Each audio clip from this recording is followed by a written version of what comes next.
Bonjour chers téléspectateurs de Global LTV, nous avons le plaisir de recevoir dans le cadre de l'invité global une jeune réalisatrice camerounaise, actuellement à Ouagadougou dans le cadre du FESPACO, Eugénie Metala. Bienvenue à Ouagadougou. Alors, c'est votre première fois au Burkina Faso. Qu'est-ce qui fait la particularité de Ouagadougou par rapport à Yaoundé ou Douala? C'est l'accueil chaleureux. Tout le monde est très gentil, tout le monde est chaleureux, comme si on se connaissait depuis. C'est quelque chose qui m'a beaucoup marqué. Nous allons parler de votre film Sita Bella, la première, actuellement en compétition dans la catégorie court-métrage pour le FESPACO 2025. Qu'est-ce que vous pouvez nous dire sur ce film? Sita Bella, la première, c'est un court-métrage documentaire de 31 minutes qui a été terminé en 2024 au Cameroun. C'est un documentaire portrait sur Sita Bella, la première femme cinéaste camerounaise. Elle était aussi journaliste et pilote. Et donc, c'est un film qui interroge la complexité de la vie de cette femme qui aurait pu être une grande femme, mais qui a fini sa vie dans la misère et dans le délinquement. Ok, pourquoi vous avez choisi de raconter son histoire? J'ai choisi de raconter son histoire parce que j'ai estimé que c'est une histoire que les gens devaient connaître. C'était une pionnière du cinéma camerounais, mais aussi africain. Et même les cinéastes camerounais ne savaient pas beaucoup de choses sur cette femme. Et il était important de faire un film pour rappeler la grandeur et rappeler toutes les œuvres et les combats qu'elle a menés pour les Camerounais, les cinéastes, mais aussi pour les femmes. Comment vous est venue l'idée?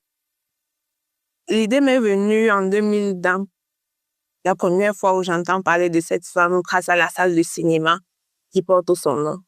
Donc, j'ai découvert une salle de cinéma qui portait le nom d'une femme au Cameroun, mais ça m'a intriguée. Je voulais savoir qui elle était. Et je me suis rendu compte qu'il n'y avait pas suffisamment d'informations sur elle. C'est pourquoi j'ai décidé de creuser pour en savoir plus.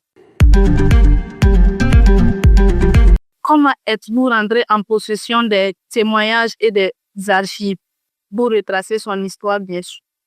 Pour retracer son histoire, j'ai commencé à chercher des personnes qui pouvaient la connaître. Il me fallait des cinéastes, il fallait des membres de sa famille. Et je suis tombée par hasard sur un commentaire sur Facebook sur une amie, la choriste. Et c'est à partir de la choriste que j'ai eu la nièce. Et maintenant, les cinéastes, j'ai eu les cinéastes par le biais d'autres cinéastes. C'était des personnes qui l'ont connu, vous remarquez que c'était des personnes âgées.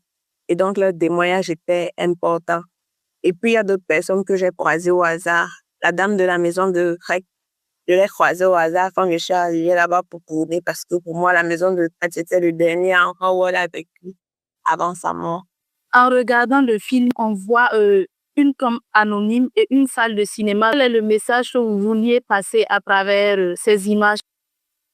Le message que je voulais passer, c'était un message d'interrogation. Je voulais demander, est-ce que c'est tout ce qui doit nous rester de cette femme?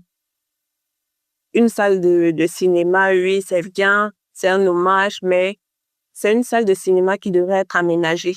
Et puis la tombe anonyme d'une femme comme elle, dans un cimetière aussi grand que, c'est vrai que vous n'êtes pas de Yaoundé, dans un cimetière comme celui de Mvolé, ça porte à interrogation. Si jamais on a envie d'aller se recueillir chez sa tombe, on ne peut pas savoir qui c'est si on ne fait pas des recherches. Aujourd'hui, les gens peuvent facilement se retrouver. Mais ces deux éléments, ce sont les deux seules choses qui nous restent d'elle. Et ces choses ne sont pas bien entretenues. Pourquoi vous pensez que Sita Bella, malgré ses accomplissements, n'est pas reconnue à sa juste valeur? Je pense que Sita Bella n'est pas reconnue à sa juste valeur parce que, comment dire, c'était la première cinéaste camerounaise. Et en tant que cinéaste, en tant que jeune cinéaste, ce n'est pas normal qu'on apprenne le cinéma au Cameroun et qu'on n'ait que des bribes d'informations sur elle. C'est une dame qui devrait être portée plus haut. C'est une dame qui devrait recevoir des hommages à chaque on a un festival chez nous, les écrans noirs. Il n'y a jamais eu de focus sur Sita Bella. Il n'y a jamais eu de... Il n'y a pas un prix Sita Bella. Il y a tellement de choses qu'on aurait pu donner à cette femme, même après son décès, qu'elle n'a pas reçu. Et donc, c'est pourquoi d'estime, elle n'a pas été reconnue à sa juste valeur. Pourquoi avoir choisi le format de court-métrage pour raconter cette histoire? J'ai choisi le format de court-métrage parce que je suis une jeune réalisatrice. Je n'ai pas encore beaucoup d'expérience. Je ne voulais pas me lancer dans un format aussi délicat que le long. C'est vrai que c'est un sujet qui méritait d'être traité plus en longueur. C'est ça, peut-être fait plus tard. Mais j'ai préféré commencer par quelque chose que je pouvais contrôler. Ok, ça prouve déjà que c'est du bon travail puisque le film a été sélectionné pour le FESPACO 2025. Qu'est-ce que vous avez ressenti en voyant votre film sur le grand écran? Euh, Beaucoup d'émotions, beaucoup de fierté, beaucoup de tristesse aussi. C'est vrai que j'ai réalisé le film, mais chaque fois que je le regarde, j'ai mal. Et c'est un honneur, beaucoup de reconnaissance et de gratitude que, qu'à mes débuts, je sois déjà sélectionnée au FESPACO. Que représente pour vous la sélection de votre film, sachant si bien que Tam Tam de Sita Bella avait été retenu également euh, pour la première édition du FESPACO? La sélection du film, c'est un peu comme une forme de reconnaissance de Sita Bella.